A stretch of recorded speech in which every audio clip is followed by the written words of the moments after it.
Welcome to another episode of the Hat Collecting Talk Show, where we talk about the many different metaphorical hats that people wear in their lives, because no one does just one thing and everyone has a story. And on the show, we like to share those stories. I am your host, Lacey Artemis, a creative Jill of all trades, and I am joined today by Laura D., who is an HR professional, a comedian, and a bright Gothy queer, among other things. She keeps things in order during the day and delivers pretty consistent zingers on social media, if I do say so. And you can typically find her at queer dance parties living her best life. For the listeners, Laura's pronouns are she and her. Thank you for being on the show, Laura. Thank you so much for having me. So the first question that I start out with on the show these days is, where did you grow up? I grew up in Brockville, Ontario, the city of the Thousand Islands. It is sort of between Kingston and Ottawa, so those were the cities that we would go to if we needed to go shopping at a good mall. It's about 21,000 people. For its size, it's like quite artsy, quite queer friendly, but the other day I told someone, I had to learn a lot when I left there because the city I grew up in was 90% white. I looked it up the other day, and based on their last sentences, I was wrong. It's 95% white. So a lot of great experiences growing up, but I'm very happy to have gotten out of there and broadened my perspectives, because just the amount of life experiences and perspectives that I just had no idea of living there is vast, and I'm always still learning. But very cute town, very nice to drive through. Do recommend a lot of cute waterfront stuff. Yeah. I'm going to take a stab at this one, although it might be a bit tricky to answer. I usually ask about sort of like true and false stereotypes or misconceptions about kind of where people are from. I don't know if you have any thoughts about that in regards to Brockville. I mean, it's funny because I talk about it like it's kind of a hick town, but it's not really ish. Like, there are surrounding villages for whom Brockville is the city, like it's downtown, which is really 4 blocks of stores and a pizza that's going downtown.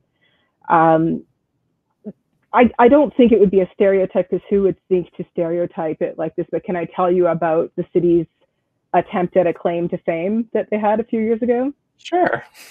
So they decided that they were going to get in the Guinness Book of World Records for creating the world's largest omelet. Now, the Guinness Book definition of omelet is like very specific. It needs to be cooked. It needs to be edible. It needs to contain not just egg, but vegetables. So they took the local arena, built a reflector oven. There's an egg farm locally. It's actually in Lynn, Ontario. They got all these eggs from, and it was supposed to be this whole thing. Everybody come out, watch the omelet get cooked. Around noontime, it's going to be ready. We're going to set the record. Everyone can have some omelet. Great time. Well, it was not ready around noon. The oven was a bit more challenging than they thought. So by the time they actually got it cooked, almost nobody was there. So then they're frantically trying to see, like, are there soup kitchens that want omelet? Can we, is there a farm that would feed this to their pigs or something? And no. So when I just picture the logistics of trash bags full of just omelet, not the best claim to fame, but that's now the first thing I think of when I think of my hometown. Actually, Brockville has Canada's oldest railway tunnel, which they've recently refurbished, and it's beautiful. They put trippy lights in it. It's a very nice little walk. But I just think about the omelet. They did have the record, but have since lost it. So it's not on the sign now entering Brockville, city of the world's largest omelets. No, they're hyping the railway tunnel again now. Well, they've got to have something, right? Yeah, I didn't see it firsthand, and I kick myself for not going home that weekend. I could have been part of history. Yeah, wow. So I'm going to take this moment to do our land acknowledgement. We are both in Toronto. Toronto, or Takaronto, is located on the traditional unceded territory of the Mississaugas of the New Credit First Nations, the Huron-Wendat, Haudenosaunee Confederacy, and the Anishinaabe. This is a dish with one spoon treaty territory, and we are uninvited visitors on this land. So yeah, in the intro, I mentioned a few of the things that you do, and I'm sure there's more things that will come up throughout the show, as usually happens. Can you tell us a little bit more about the things you do and how you got into them? Sure. So currently, I work in human resources by day. I've been doing stand-up comedy for about as long, but less consistently, let's say.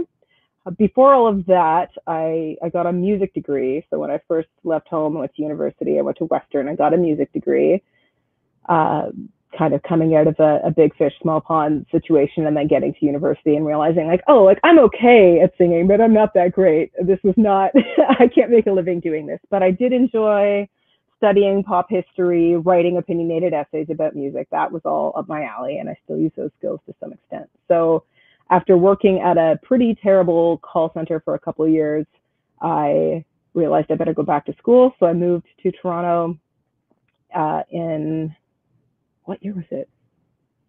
2010, 2009, late 2009, to go back to school to take a postgrad HR certificate, and have more or less consistently worked in the field since then, and started doing stand-up about 10 years ago as well. I had a period of time where I was kind of really hustling on that and doing a lot of shows, backed off from it for a few reasons, and was just starting to get a taste for it again when the pandemic hit. So that's been much harder on, you know, a lot of my comedy peers who were continuing to do it a lot for me. It's just, you know, delayed my comeback.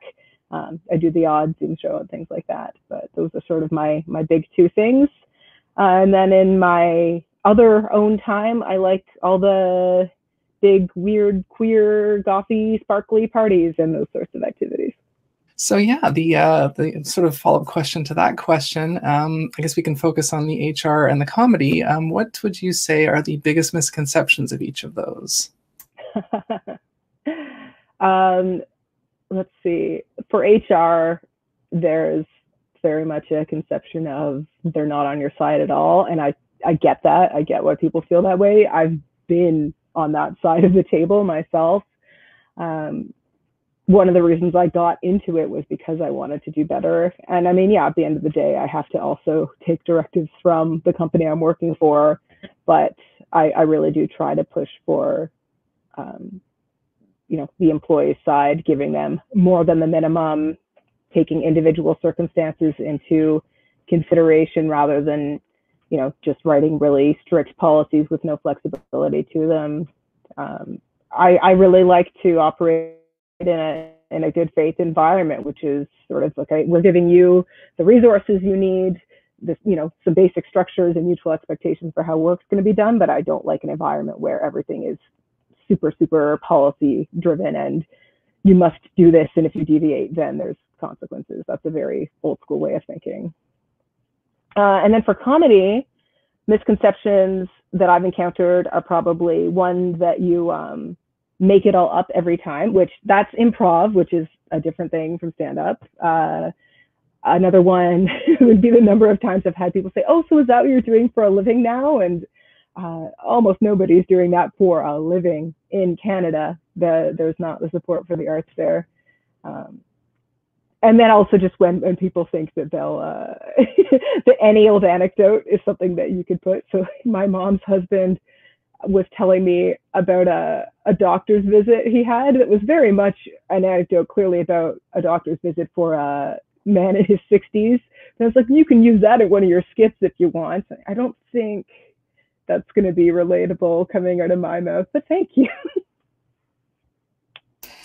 Yeah, for sure. And that's, I guess, one of the kind of big challenges of comedy is that like every audience, you never really know what you're getting. So, I mean, maybe more so kind of here in Toronto, you'd have a better idea. But if you're touring across the country, you'd definitely be getting different audiences. And yeah, things are going to land differently with different people for sure. Yeah, and I have only minimally performed outside of Toronto, and honestly have preferred mostly queer rooms, sex positive rooms, those sorts of shows. And I guess that's one more kind of misconception even from within the community, is that if you're doing shows like that, it's because you as a performer need a safe space. And yeah, to an extent, it's nice to know, okay, if I do the show, there's not going to be some homophobe in the crowd or something, but it's also so rewarding to be able to tell very niche jokes to a crowd and get them, and have them get them, and have them feel seen and appreciate it. So it's not even about a safe space at that point. It's about an underserved market and giving them the content they want. And it's really exciting to be a part of that. there's been some great queer comedy in Toronto explode over the last few years. Yeah, I was just going to say, I remember certainly up until the pandemic, there was, I forget the name of the venue, but it's sort of downtown West End kind of, and they had a weekly like open mic thing where you like anyone could come and you could sign up and just go up and try stand-up comedy. And I went to a show once and I kind of liked it. I was like, I've done improv. I like improv. I actually do want to try stand-up comedy at least once. So if I can find something like that again after the pandemic, I'd love to give it a shot. Yeah, and I used to host a show at the Steady, R.I.P. the Steady, which was great. And it wasn't, sort of officially, I only booked women and or queer comics, but occasionally I would let like a cishet guy on if I knew him personally and knew that he understood the room it was. So I would have friends drop by and do sets, and they would do great, but it was because they understood the space. There's people that like to play that whole, well, how is it inclusive if I can't do your show thing? Like, well, because you're not going to do well in this room, because you're not going to care about who the audience is. Yeah, for sure. And thank you for sharing those insights. So the next question on the list here, when you were a child, do you remember what you wanted to be or to do when you grew up? Oh, I think I just wanted attention. I wanted to be famous in some way. I don't really remember having particular jobs that I wanted. I mean, there's a baby book I have where I think when I was 3 or 4, I said I wanted to be a candy store keeper, which understandable, still big into candy, but I think that's actually something that led me to this not especially useful music degree, was that even by the end of high school, I still sort of didn't see where I was going, and sort of like, well, I like music, I do a lot of singing stuff, I guess I'll go for music. And if I hadn't gone for music, I probably would have gone for English. But I knew I didn't want to teach. So like, I really did not have a clear path at that point at all. Yeah, there's, I mean, it's been a mix of answers on this question. Some people have known very clearly, and other people have been like, and that's kind of like, that's the beauty of a lot of these questions. And I love that I'm asking them, because, you know, the answers can vary and they can be similar, and you just never quite know what you're going to get. Yeah, like I remember the person who in grade 5, well, I'm going to be a marine biologist, and they grew up and they're a marine biologist, but I just, it was never that clear for me. I kind of had to back into my current career based on having some negative HR experiences, and I'd worked a few kind of summer student positions at a couple different not-for-profits, just doing whatever sort of office support, some planning type things that they needed. And I thought, well, I'd like to work somewhere where I care about what they're doing. How can I weasel my way into those situations? I'm not great at sales. I can't come in as a fundraiser. So how can I make myself useful to any sort of company? So that's kind of what led me to HR as well, was just figuring out how to get my foot in the door at multiple types of organizations or different industries. Yeah, it's a bit of a similar thing. Like, I also work in administration, and it was kind of a similar idea. It's like recession proof. Every company needs, you know, accountants, bookkeepers. HR, maybe not in every case, but definitely a lot. So they're very safe jobs, but I don't know how you feel about your actual job in a grander sense. I know mine's not the most fulfilling, but I mean, there could be a lot worse I could be doing. It really depends on the organization to me. So I've worked at my first real HR job was at a huge global company, which was great because it got all kinds of exposure. I was there for a few years. I got to try on different roles, really grew as a person, but I did not feel very personally connected to what they were doing. I've had contracts at a few other different types of places just to try it out. Realized I like to work somewhere that's a bit smaller. So where I am now, it's a growing company. So even just in the couple of years I've been there, there's been a lot of growth, but still know who everybody is, have a direct hand in some changes and plans that are happening, and really feel connected to the work, and the work that they do is, you know, actually really valuable work to people. So that's really motivating to me. But other places, it's absolutely just going in and staring at Excel for 8 hours and going home and not really feeling very, very connected to it, not really feeling any intrinsic value. So I'm glad that I've been able to end up somewhere where the company itself motivates me, and not just the paycheck. But you got to do what you got to do. Yeah, absolutely. Yeah. So the next question here, I guess this one now, kind of hearing a bit more of your background. So I've been asking the guests, like, because there's this cultural narrative about kind of being by the age of 30, we're supposed to have our lives figured out, and obviously that's not the case for so many people. And like, I don't actually know your exact age, but like what I've been asking now is, as a kind of way around that, is just if you feel like you're on a path that you're happy following and you want to follow for a while, what age were you when you kind of first found that path? So I definitely did not have it figured out by 30. I had gone back to school, started doing stand-up, started doing the HR arc, so I was headed in the direction that I wanted to be. But in terms of feeling really secure in myself and how I want to exist in the world, how I want, what types of people I want to be around, how to ask for what I want, all of those things. It's only been super recent. So I'm 38. I don't usually publicly say that, but for you, Lacey, I will admit my actual age for context, I guess. It's been super recent. I was just speaking about this with someone else earlier today. Just there's this fake narrative, especially for women, that we're kind of old news after our 20s, and that couldn't be farther from the truth for me. I've never been happier than I am now, and I still don't have 100% of what's next figured out, but I feel okay with this because I just feel pretty secure in expressing myself. I mean, there's a lot of privileges that allow me to do that as well, which I'm, very grateful for and trying to leverage for good as well. But yeah, absolutely. By the time I was 30, I was just scratching the surface of what I wanted my life to look like. And I'm still figuring out, but I'm pretty happy. Yeah, that makes sense. I almost want to say, like, when I had Sherry DeNovo on the show, she said that she felt that her 40s, and generally people's 40s, is like kind of the best decade that you'll have in your life. I'm excited. I know. I was like, oh, good. I have a few years yet before I even get there. Mm-hmm. So I got lots of runway to build up my speed. Exactly. That's a great way to look at it. Well, I remember, so my best friend is 4 days apart from me, so we always celebrate our birthdays together. And I remember shortly before our 28th birthday, and when you're in your 20s, you're meant to think that that's incredibly old, but it's nothing. Like, your brain has barely finished cooking when you're 28.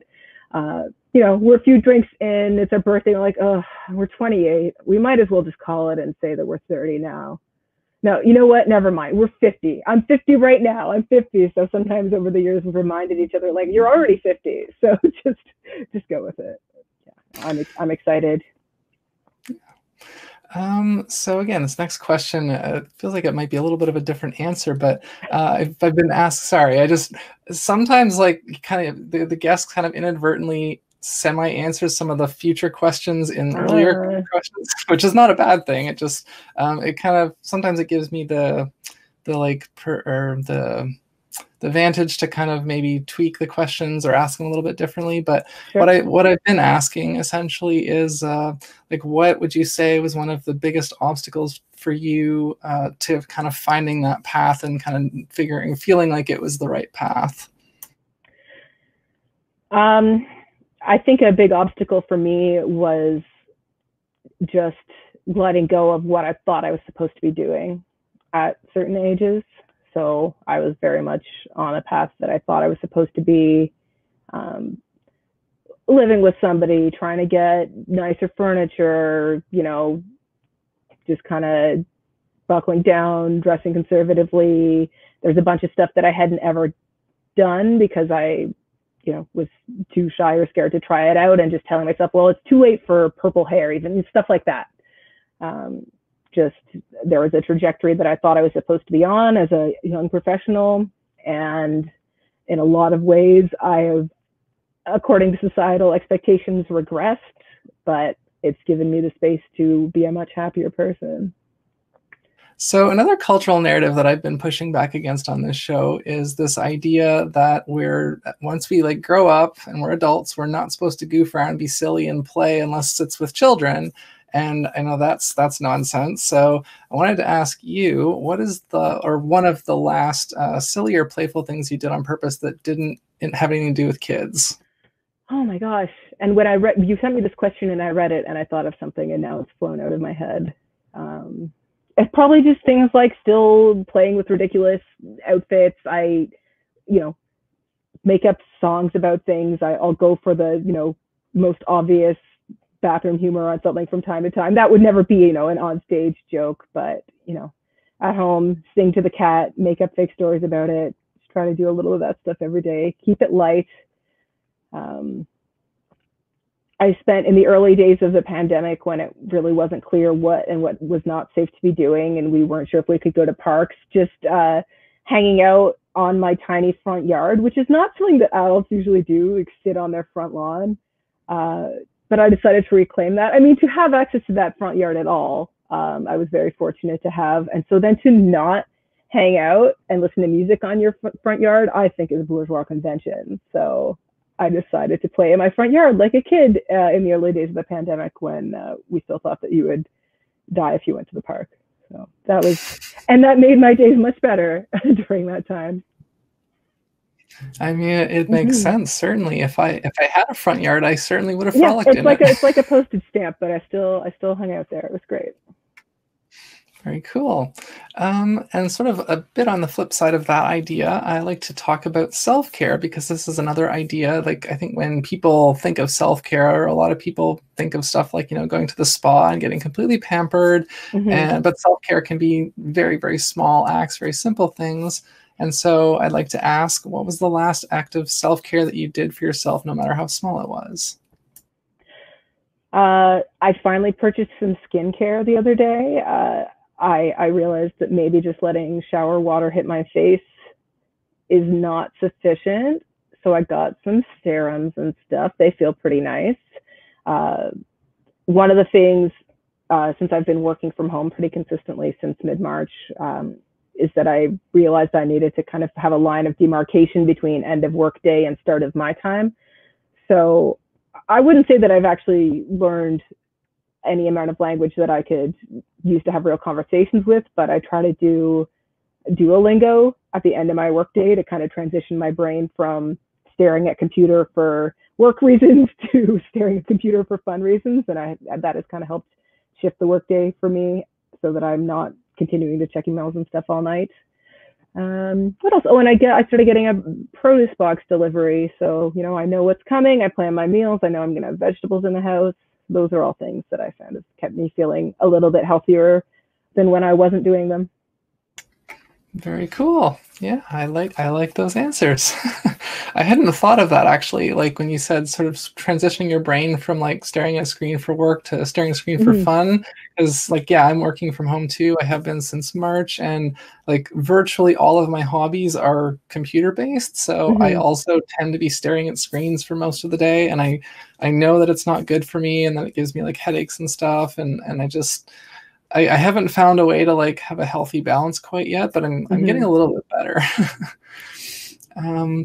So yeah, the next question here, this might be a fun one to kind of play with. I'd like to ask the guests, what was the last new thing that you learned, whether it was a skill or like a piece of information, and what is something that you would still like to learn, whether it's a skill or information? The last new thing I learned that springs to mind is just a factoid that I haven't chased down on Wikipedia yet. Have you seen this kind of Tumblr-y meme going around that talks about Uncanny Valley, and then it goes on to explain like the 9 types of hominids that Homo sapiens somehow emerged triumphant from? I know about the Uncanny Valley thing, and I have heard about the like different types of hominids, but I'm not sure if I'm thinking of the same thing. Yeah, so I have not done the research, but I've seen this come up in various feeds a couple times, so I need to remember to look it up. So the initial part is just joking around, like there's a reason they make cartoons look weird, because if they look too close to humans but not quite, that makes us feel uncomfortable. And then saying like, why would we have that in us biologically to mistrust something that looks like me but not quite? And then goes on to when we started to be bipedal, that there was actually 9 types of human type creatures at the time, but Homo sapiens won.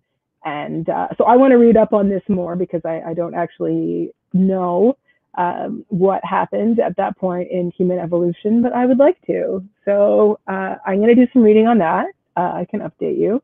What would I like to learn other than more about the caveman wars? Like I said, I've been doing Duolingo in Spanish. It would be cool if I actually got functional in it, but it's been fun regardless. What else do I want to learn? I would probably like to get better at sewing because I keep wrecking my clothes, and fixing them myself would be a really good skill. Plus altering things to fit me would be a really useful skill as well, rather than just having a closet half full of stuff that isn't quite right. I actually would also like to learn how to like sew and mend clothing.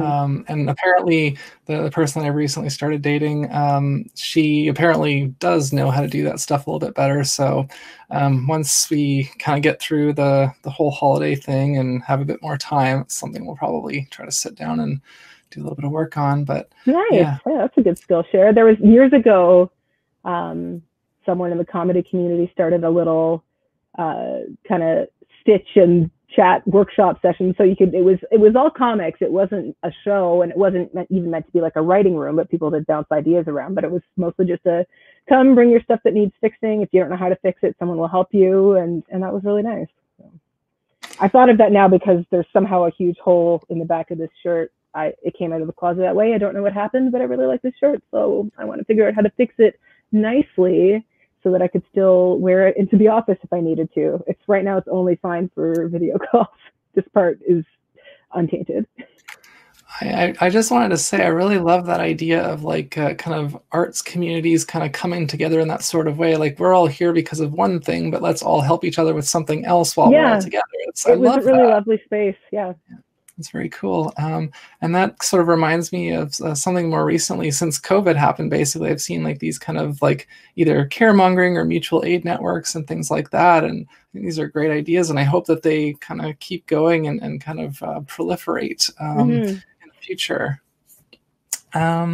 Yeah, so the next question here, I'd like to ask, because we're sort of talking about these metaphorical hats and talking about the different things that you have learned, things that you want to learn. And I'd like to ask, kind of in your best estimation, whatever kind of comes to mind first, what would you say are your two most dissimilar hats, and hats being either skills or interests? Probably HR and my entire social life. Some of the queer parties get pretty sexy, get pretty weird. I personally think that being a person who has actually experienced some of the extreme aspects of life only can make me a more compassionate person and more approachable. Like if somebody's coming to me, because sometimes people come to me at work with like some pretty unusual situations, and I'm pretty unflappable at this point. I think if I was super conservative in my personal life, then I would like have my own personal struggles if somebody came to me with something weird or extreme at work. But yeah, I've been through a lot on my own, and so I'm very non-judgmental, and I try to create a space where I'm able to support people and accommodate people, and not get caught up in the like, I can't believe that this is happening to them, rather than just the, okay, well then how can I help you? I'm kind of curious. I'm just going to ask, have you ever had any of your like the kind of, I don't know if oversee is the right word, but the people that you kind of help through your job at like your actual workplace, have any of them ever come to you and be like, Laura, you're the coolest HR person I've ever had, or something like that? I mean, since you've asked me, yes, that has happened. Very rarely, but I mean, I keep pretty quiet at work about my personal life, because for me in my own role, I think it's important to have that separation. But as people get to know me, they'll find out more and more. And even just like how I look when I started my career, I mentioned like I dressed very conservatively. But over time, I decided I'm not really interested in working somewhere that would only have me, wearing brown suits with my hair tied back. So if a place doesn't want me to work there with purple hair, I don't really want to work there. And again, I've managed to work my way up to a position where I can make that choice, and that's a huge deal. I've worked places where I had to hide it for sure.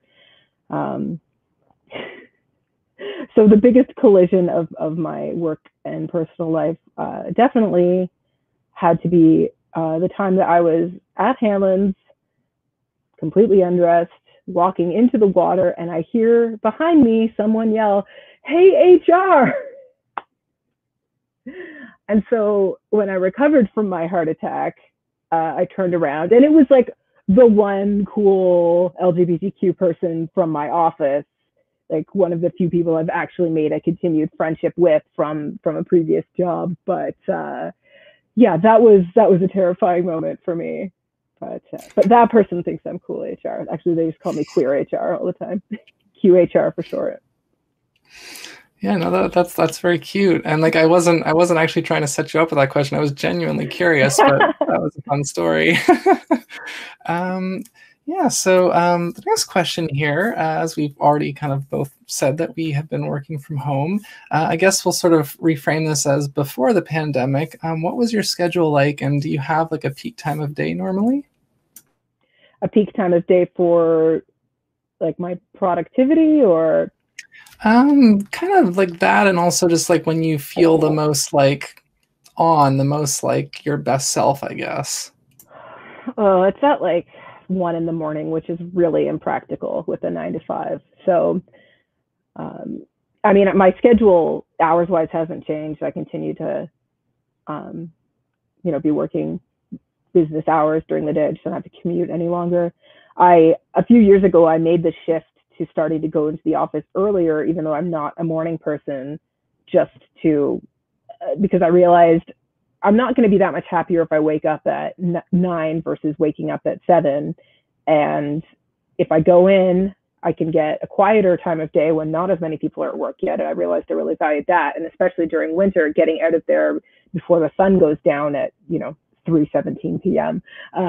That was valuable. So I started to work, kind of 8 to 5. But there are days when I hit my stride during that time period, but it still happens routinely. I've been like this since I was a student. Sometimes I have to wait it out. If there's a particular type of project or writing I have to do, I just don't hit my stride until late in the evening. So I've accepted that. And from time to time, if there's a project that I've just been dragging on, not being able to get my head in it during normal work hours, I just pick a night and I stay up and I'm able to get it done. Yeah, see, I think it's good for us to kind of know that sort of thing about ourselves, and that's part of why I ask it. Because like I mean, this is another kind of cultural narrative that I've heard that I don't agree with, that night owls are supposedly naturally more creative, and I'm like, that's nonsense. And so I'm just asking a bunch of different people, and like it seems like the majority of people I talk to, and this is true of kind of my friends as well, most of them seem to be more nighttime oriented, but I've had a few other morning people on the show. And so it's interesting to kind of hear, because like I know what my experience as a morning person is like, but it's interesting to hear other morning people, because I'm so used to hearing from all the night owls being like, curse you 9 to 5ers. No, I've figured out how to make mornings work for me more effectively, which was, as it turned out, just lean into it. Like get up earlier and do the thing, because you'll be tired regardless, but you'll get a better piece of the day to work with. But yeah, for certain types of work, I haven't found anything better than that sweet 11 p.m. to 2 a.m. window to really work through some of that stuff. So I'm kind of curious, if you were like completely like freelance and you could completely choose your own hours, like what time would you sleep from, like 1 to 9 or something like that? Or what do you think? Probably that's about ideal for me. So I have to push it a bit earlier than that. I think if I was really able to set my own hours, they wouldn't be consistent. I think I could have a consistent schedule kind of week to week, but not necessarily day to day. I'd love to be able to set out, okay, these are the days that I'm working on my projects, and these are the hours I'm going to be working on them. These are the days that I meet with people, so I'll be available more during commonly available hours. I think that's how I would structure it if I was given that amount of freedom. Where I work, there is flexibility with hours. Like we have people start anywhere from 8 a.m. to 10 a.m. generally. We kind of just have core hours. But if I could be even more flexible and have my one day a week that says, okay, well, on Thursdays, I'm not starting till 1 p.m., but I'm going to be working until well into the evening. That would probably be a day when a lot of my project stuff got done, for example. Yeah, that makes sense. Yeah, so the next question here, I've been asking, because obviously the pandemic has disrupted everyone's lives to some degree, and I've been focusing on kind of the more positive side. Not everyone's had as much of that, but I've been asking my guests, what is a positive or a silver lining that came in or resulted in your life specifically from the disruption of the pandemic? You mentioned earlier sort of the mutual aid, caremongering things. It's been really lovely to see that spring up on a larger scale. I've considered myself really fortunate to kind of be in a community of friends that operate in that spirit often. So, what I mean by that is that if someone speaks up in these groups and they need help with something, there's always somebody who steps up to help them. And it's not necessarily someone super close, so I've received help from somebody I didn't know that well, but just because of, the in-between people or their desire to help, since we had the connection happened to be this group of friends, they stepped up to help me. I've helped other people. I think sometimes mutual aid is misconstrued to mean reciprocal, like directly reciprocal, and that's not what I think it should be. I think it should be putting it out there when you have it to give and knowing that it will come back to you from somewhere when you need it.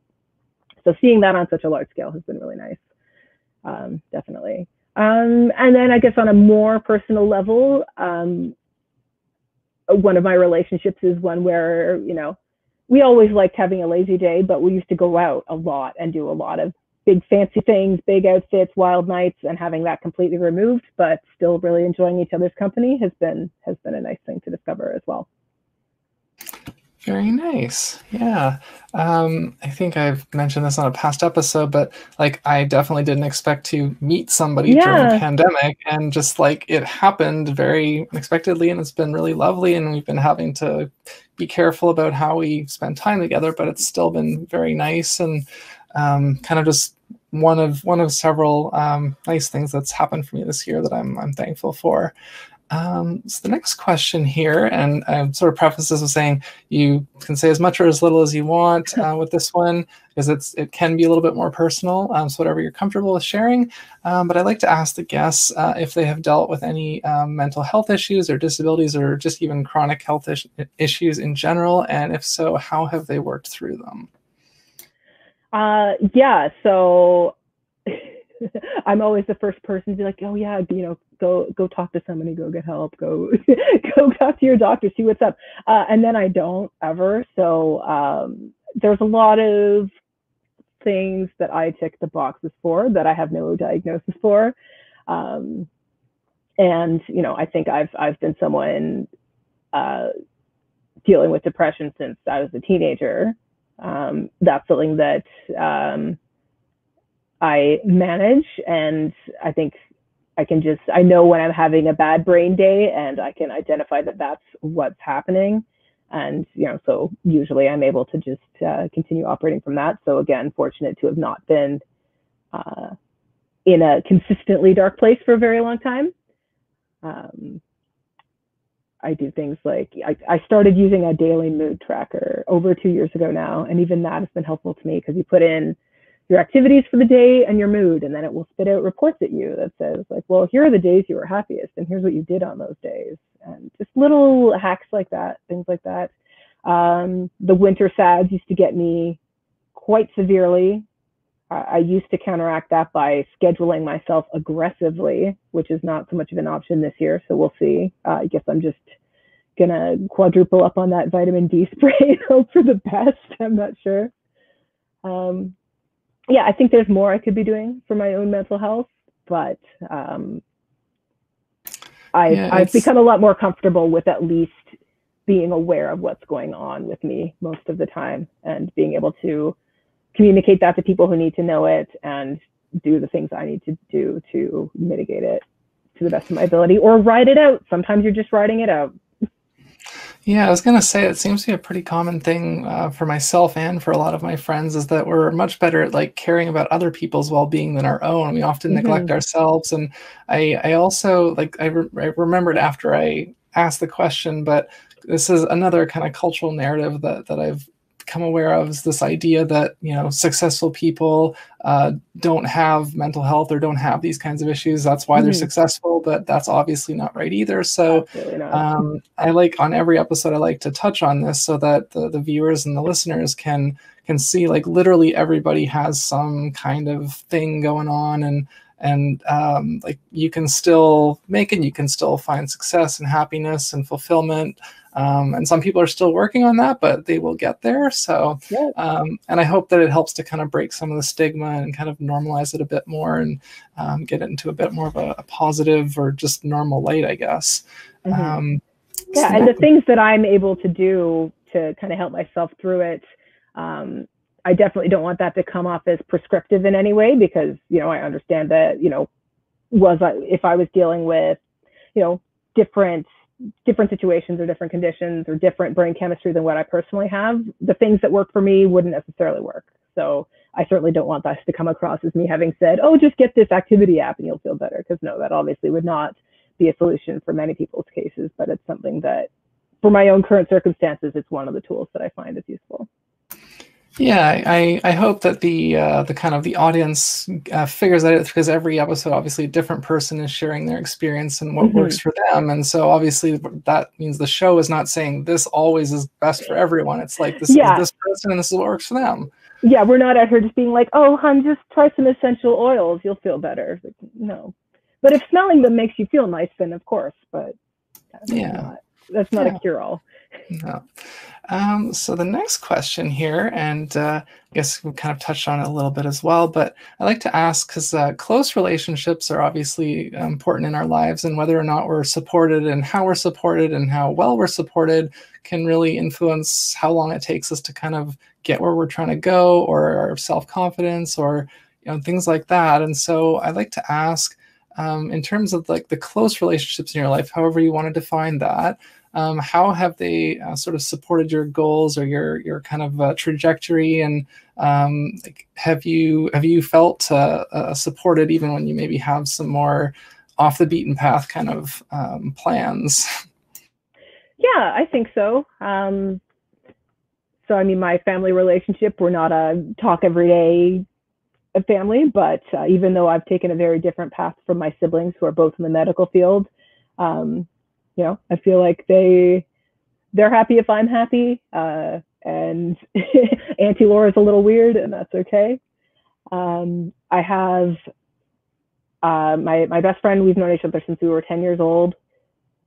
We've only lived in the same city since childhood, like for a couple of years. He was in Toronto with me. Otherwise, we've always just been in different cities as adults. But texting almost daily. We've seen each other on both sides through some pretty challenging things, but just knowing that it's very unconditional love and support there, and the person that I would trust with the worst of me, and have and do. Um, and I've got some really wonderful friends I touched on, people who I just know are out there looking out for me, looking out for each other with no real expectations of what to get in return. That's good to know. And then I have two long-term romantic relationships that have been with me through some periods of unemployment, various personal crises, and kind of rode that out with me, and been there. So that's probably a big part of why I'm happier now than I have been at some earlier points in my life. Things are generally going well, and I've got really good people around me. And I know how to get away from the people who aren't good for me anymore, which was not always the truth when I was a little bit younger. That is so important. And that's something that I've started to try to kind of address or bring up on each episode, because a lot of my guests have thankfully had good supportive people around them, but not everyone does know the signs to kind of look for, or I guess for some people, they can kind of be in denial, or they can think, oh, it's not as bad as you say it is. But being able to like identify those negative and toxic and manipulative presences, and kind of, put up that buffer, or, perhaps get them completely out of your life is very important. So the next question here, I'll preface this by saying, like, started out as, failure can be a good thing. Obviously, we don't like it when we fail. We don't like it when things don't go the way we want them to, but we can end up learning very important, valuable lessons from that. And so I want to ask, what is kind of a notable example in your life, whatever you're, comfortable talking about, what's a notable example in your life of something that you kind of like maybe a big failure or like something really big that didn't go the way that you'd hoped, and like what you kind of learned from that and gained from that experience? Let's see. I mean, there's a couple examples. There's jobs that I didn't get that I was upset about at the time, but with even the tiniest bit of hindsight, I know would not have been a fit for me at all. And yeah, also just not getting a job, this is me putting my HR hat back on, is almost never something that you should be considering a failure. It's just either they changed what they needed and you don't fit it anymore, or someone else was just that much of a better fit than you, but it's not a personal failure. So that's one thing. There was, when I was talking about, previously thinking I had to be on a particular trajectory as a young adult, a relationship that I tried very hard to make work, and, ultimately had to leave, which was a really difficult decision to make. And I felt very badly about it for a long time. There's this poem by Jack Gilbert called Failing and Flying, and it's about a relationship ending, but it starts, everybody forgets that Icarus also flew. And I really like that. It's a good piece to look at. So just because something ends doesn't mean it wasn't worth it. And yeah, things change. You have to move on. Yeah, I really like that. That's a very, those are the sorts of like special quotes that come up on the show that I love to make like a little quote graphic about and put up on social media. Just these little insights that the guests bring of things that I hadn't heard before. And so thank you for that. Yeah, it's a really lovely poem. And it's at that point in my life where I was like, how can I leave this person? How can I throw this away? I had to leave because I wasn't the same person anymore. And actually that person is someone I count as a good friend now. It took a while, but there was that mutual understanding of weren't on the same path anymore. I went to their wedding. So there you go. But that doesn't mean that, that the good didn't count for anything or that it wasn't worth doing just because it wasn't forever. Almost nothing's forever. Yeah, absolutely. And so the next question here, and I feel like you're perhaps a little bit more uniquely qualified in terms of the kind of 30-somethings I've had on this show. Maybe I'm making faulty assumptions there, but I like to ask the guests to offer advice. And I kind of break it into 3 groups. I look at, if you were to give advice, and you can give the same advice to all 3, or you can give separate advice if you want to. But what advice would you give to a teenager? What advice would you give to someone who's 30? And what advice would you give to a grandparent?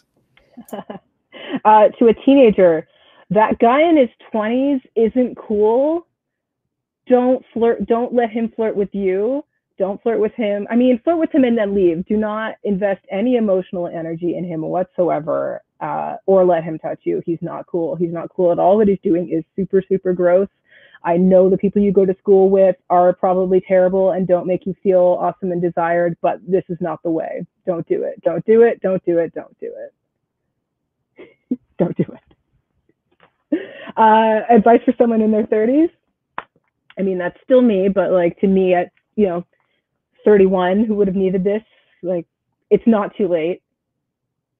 There's still time to start something new. You can still change things. You're probably going to live a long time. It's 2020. We've got great science now. And even if you don't, why spend your remaining time doing something that isn't what you wanted? So absolutely try the new thing, make a change. It is not too late. It's really not too late. And then to a grandparent, I'm gonna get the cat finally. My grandma just got a cat. She's wanted one for so long. She's 89. She just turned 89, and she's been living alone for 20 years. My grandfather died 20 years ago, She used to travel a lot, and I mean, had been really right up till COVID. She loved to travel, so that was kind of one of her reasons for not getting one. But a few months into the pandemic, she finally thought enough was enough. So my mom was visiting her, and they went and got a cat, and she's so happy with her new little friend at home. So it's not too late for you either, I guess, would be my advice to grandparents as well. That's a really cute story. I like that. Yeah. I can't wait to meet my new Uncle Cat. I can't visit her right now, but I'm excited about my new cat uncle. Yeah, so the sort of, I guess, kind of the last question, second last question here. So I've been started a few episodes back giving the guest an opportunity to ask me something. A lot of guests have asked me kind of like why I started the show or what I hope to get out of it. So I've answered that one a bunch. So if you can think of something other than that you'd like to ask me, then go ahead if you want to. What are you hoping that the impact of this show will be? Yeah, so that one, thankfully, I've had a bit of practice on answering. Essentially, like, because I basically started this as like a frustrated, kind of mid-30s person with all these different interests, and I was never able to find a job that scratched more than like one or two itches, and so I always came out of work feeling like, just unfulfilled and like I need to do more, I need to do this and this and this, and like these cultural narratives of like, oh, it's too late for me because I'm past 30 and I haven't figured it out. And that like, I just couldn't find a job that I felt like was right for me. And I, not for any fault of my own, not because I'm not qualified or anything. And just like a lot of, and the fact that I love learning, and I've done a couple of projects in the past where I've interviewed people and kind of like, I sort of, after kind of leaving them behind in both cases, I was like, I really miss doing that. And so getting to interview people and kind of curate this insight and these perspectives and put it in a form that is accessible, that hopefully other people like me or even younger people or anyone really, I hope that anyone can get something from this show. And even if there's one little tidbit per episode that each person can take away and feel maybe they get the perspective that they were missing to kind of know what they want to do, like, oh, that's what I'm going to do next. I think that's kind of, I hope that everyone can get something out of this show. And, my kind of frustration in my situation, and it's been echoed by a lot of the guests. And so I know there's a lot of other people out there like me and like us. And so I'm just, I'm trying to, it's, I guess, a little bit of a, not a mutual aid thing, but it's like trying to pool the community's experience and insight and try to help out other people. That's great. So on that note, are there any specific causes or charities that you would like to promote or raise awareness of? Oh my gosh, I'm sorry. I had a list for this one and I totally spaced on it.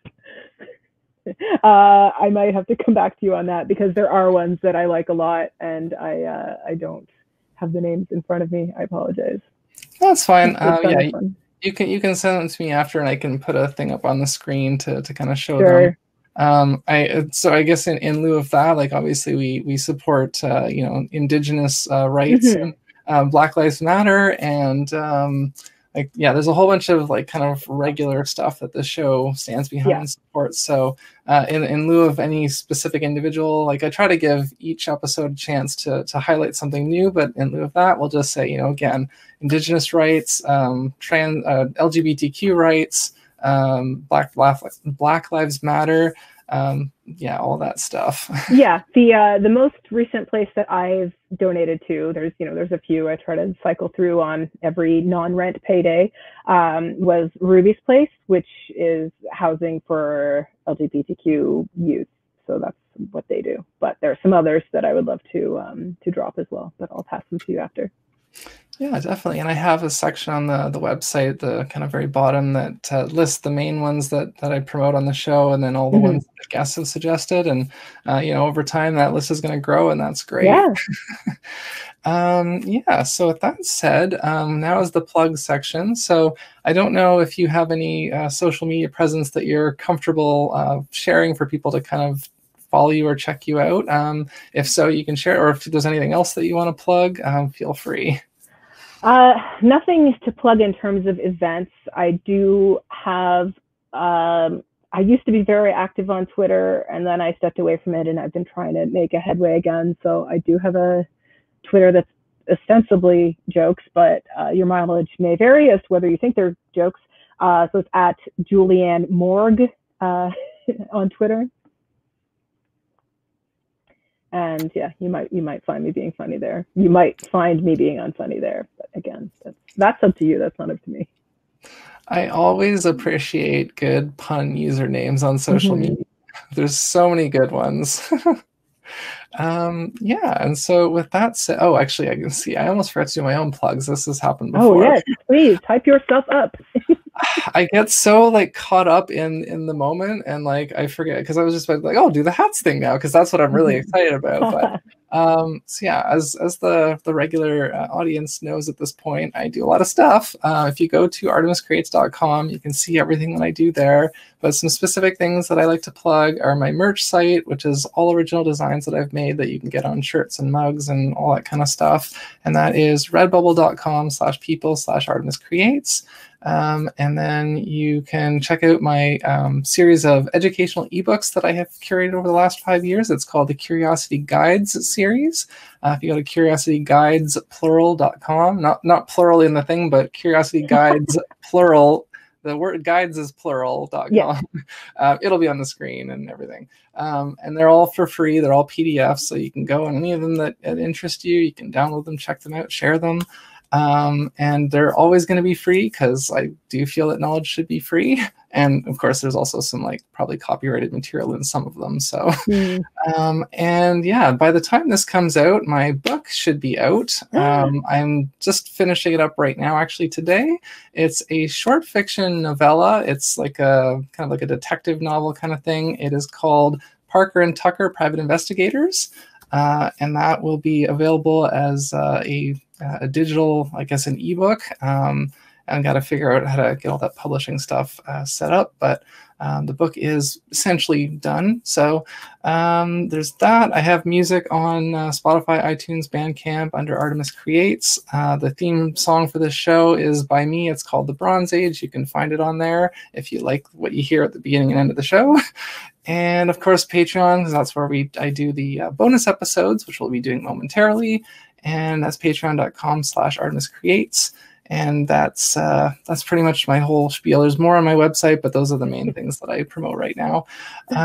So with that said, if you are ready, we will do the traditional hat sign off. All right.